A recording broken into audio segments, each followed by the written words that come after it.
नमस्कार, आप देख रहे हैं न्यूज़ पेट्रोल। मैं अभिषेक। अभी अनशन का तीसरा दिन है और मेरे साथ माननीय सांसद। बिहार राज्य में टेंडर लगातार हो रहा है। बतौर जनप्रतिनिधि क्या कारण है और आपको कब इसकी जानकारी हुई? देखिए, पार्टिकुलर इस सड़क की जानकारी ज़रूर मुझे लेट हुआ है, लेकिन यह भी सही है कि पूरे बिहार में हज़ारों सड़कों का टेंडर रद्द कर दिया गया था।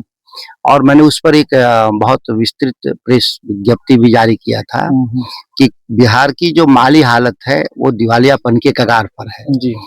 पैसे का जो बंदरबांट और दुरुपयोग हुआ है, उसका असर अब बिहार पर दिखाई दे रहा है। जी। ये उन सड़कों में जो हज़ारों सड़कें जो रद्द हुई, उसमें यहाँ की भी सड़कें रद्द हो गई थीं। यह जानकारी ज़रूर मुझे बाद में जानकारी हुई, जिसको लेकर के आज जो आमरण अनशन है, इसके ज़रिए जो माँग है, स्थानीय जनप्रतिनिधियों का चूँकि रोल ज़्यादा था इसमें। जब मैं एमएलए था तभी ये सब जो सड़कें मैंने पास कराई थी। अब जब मैं एमपी हो गया तो यहाँ के स्थानीय जो जनप्रतिनिधि मेरे बाद आए, उनकी निष्क्रियता रही, जिसके चलते ये योजनाएं ठप होती गई। जो लोग हमारे द्वारा स्वीकृत योजनाओं का लाल फीता काट रहे थे या हरा फीता काट रहे थे, उन लोगों को भी स्वीकार करना चाहिए था कि जो नहीं बना या योजनाएं रद्द हुई, उसके लिए विफलता के लिए माफी मांगना चाहिए था कि क्या वो कर रहे थे। इसलिए आज का जो अनशन है, ये सभी लोगों को मैं आश्वस्त किया हूँ कि आपकी सड़क जरूर बनेगी और जो थोड़ी बहुत समस्या छोटी-छोटी विद्यालय में है, उसको भी हम ठीक कराएंगे।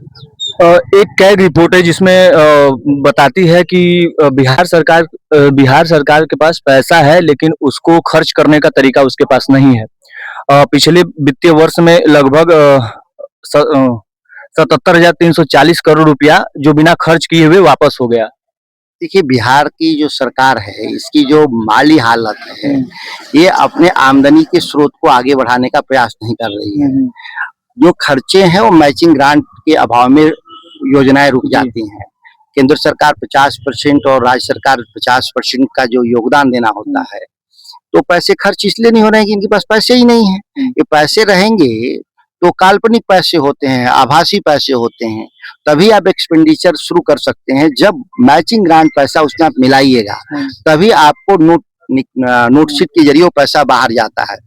तो इनके पास है ही नहीं है। एक सीएजी इस बात को छुपा रहा है। उनको कहना चाहिए था कि राज्य सरकार की विफलता है कि ये अपने हिस्से का ये पैसा नहीं खर्च दे नहीं रहे हैं। सदन में लगातार ये मुद्दे बने हुए हैं कि बिहार में लगातार भ्रष्टाचार हो रहा है। उसके ऊपर आप क्या कहेंगे? भवन निर्माण में भ्रष्टाचार है, जो भी नए-नए परियोजना। मैं पिछले अगर देखें तो एक साल के भीतर भ्रष्टाचार के अलग-अलग विभाग पर मैंने करीब-करीब 1 दर्जन साक्ष्य सहित प्रस्तुत किया। मैं राज्य सरकार के सामने, लोकायुक्त है नहीं बिहार में, अपराध अनुसंधान को लिखा, हाईकोर्ट गए। तो लगातार इस बात को तो मैं उजागर करता हूँ। अगर ना हम उजागर करते तो बहुत सारी बात पता भी नहीं चलती बिहार को। 24 और 25 को फिर मैं स्वास्थ्य सेवाओं से संबंधित और एक और विषय है, वो लघु सिंचाई विभाग से संबंधित 2 प्रेस कॉन्फ्रेंस पटना में मैं करूंगा और बताऊंगा कि किस तरीके से लूट हो रही है बिहार के संसाधनों का। अभी लोकल जनता आपसे ये मांग करी कि रोड बने, तो क्या आश्वासन है?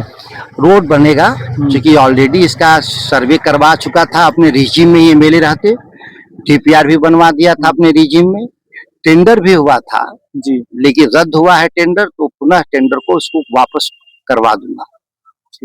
अभी तक आप देख रहे थे श्री सुधाकर सिंह जी को। नमस्कार।